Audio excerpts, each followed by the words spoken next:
미국 식품의약국 FDA가 존슨앤존슨의 코로나19 백신에 대해 효과와 안전성을 인정했습니다. 이에 따라 존슨앤존슨 백신은 곧 사용 승인을 받게 될 전망입니다. 네, 미국에서 일단 2차 접종을 미뤄서 가급적 많은 사람들이 백신을 맞도록 하자는 목소리가 커지고 있습니다.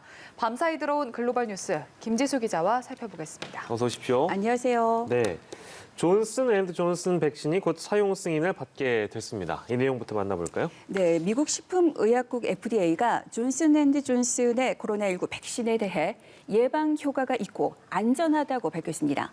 존슨앤존슨의 3차 임상시험 결과 미국에서는 72%, 남아프리카 공화국에서는 64%의 예방 효과를 각각 보인 것으로 FDA는 분석했습니다.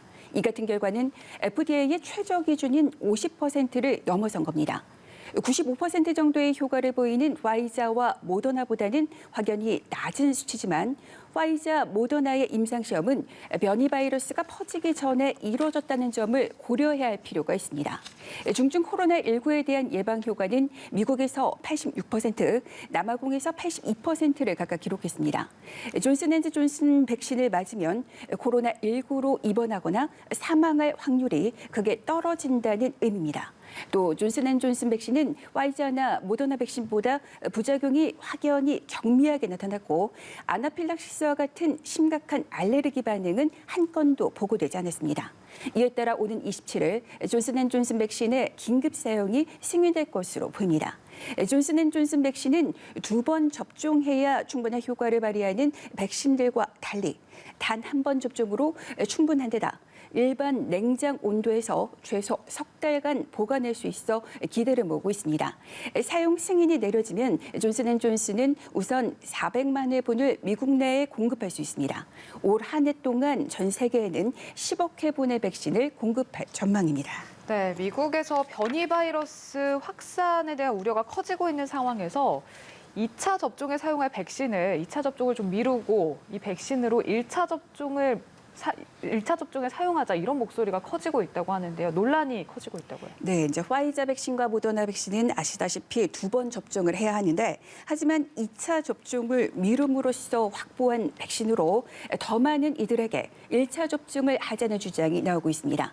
미네소타 대학교 감염병 연구정책센터 마이클 오스터홀름 소장은 이처럼 2차 접종을 연기하자고 제안했습니다. 접종의 속도를 높이기 위해 일단 지금은 화이자, 모더나 백신의 2차 접종을 생략하는 방안을 검토해야 한다는 겁니다.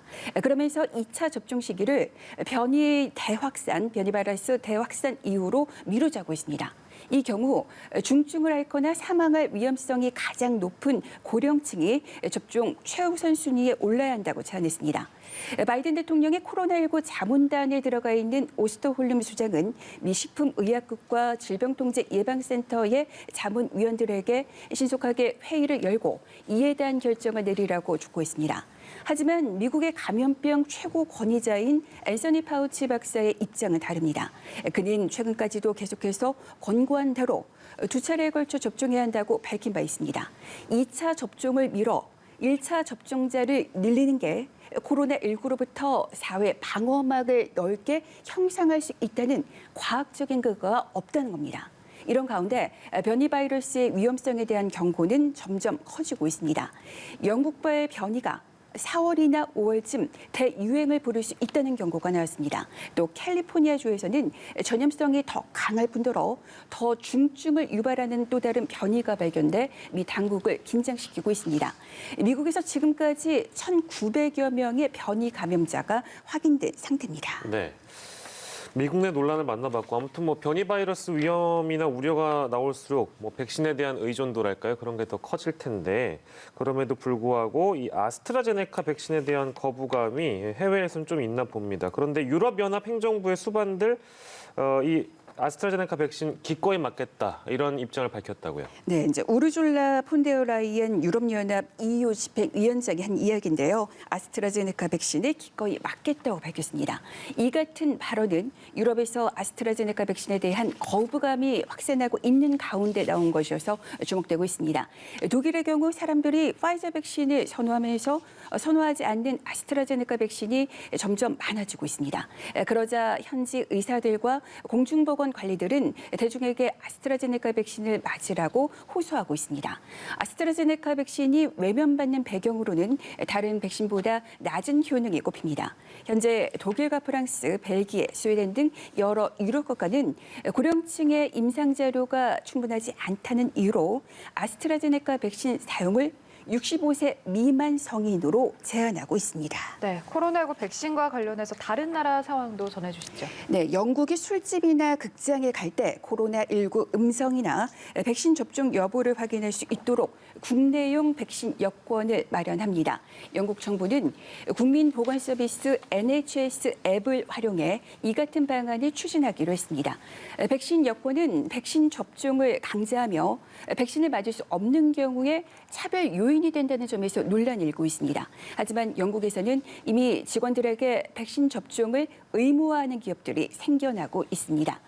전 세계에서 가장 빠른 속도로 코로나19 백신 접종을 진행 중인 이스라엘이 완전한 일상 복귀 목표 시점을 4월로 제시했습니다. 전체 인구 930만 명 중 절반 정도가 1차 접종을 마쳤고 34%가 2회 접종을 모두 마쳤습니다.